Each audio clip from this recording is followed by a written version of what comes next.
സാബി അലോൺസോയുടെ കീഴിൽ റയൽ മാഡ്രിഡിന്റെ പുതിയ യുഗം സമനിലയിൽ ആരംഭിച്ചു. മയാമിയിലെ ഹാർഡ് റോക്ക് സ്റ്റേഡിയത്തിൽ തിങ്ങി നിറഞ്ഞ കാണികൾക്ക് മുന്നിൽ നടന്ന ക്ലബ്ബ് ലോകകപ്പിന്റെ മത്സരത്തിലാണ് സൗദി ക്ലബ്ബായ അൽ ഹിലാൽ സ്പാനിഷ് വമ്പന്മാരായ റയൽ മാഡ്രിഡിനെ 1-1 സമനിലയിൽ തളച്ചത്.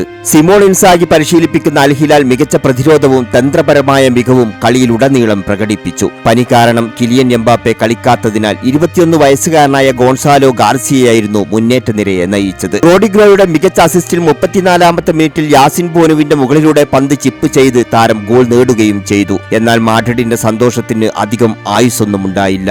ആദ്യ പകുതി അവസാനിക്കുന്നതിന് തൊട്ടുമുൻപ് അൽ ഹിലാൽ തിരിച്ചടിച്ചു. റൗൾ അസൻസിയോ മാർക്കസ് ലിയാനോട്ടയെ ഫൗൾ ചെയ്തതിന് ലഭിച്ച പെനാൽറ്റി റൂബൻ നെവസ് അനായാസം വലയിലെത്തിച്ചു. രണ്ടാം പകുതിയുടെ അവസാന നിമിഷം വഴി ലഭിച്ച പെനാൽറ്റി റയലിന് വിജയിക്കാൻ അവസരം നൽകിയെങ്കിലും ഫെഡറിക്കോ വാൽവർദയുടെ ദുർബലമായ ഷോട്ട് ബോനു അനായാസം രക്ഷപ്പെടുത്തി.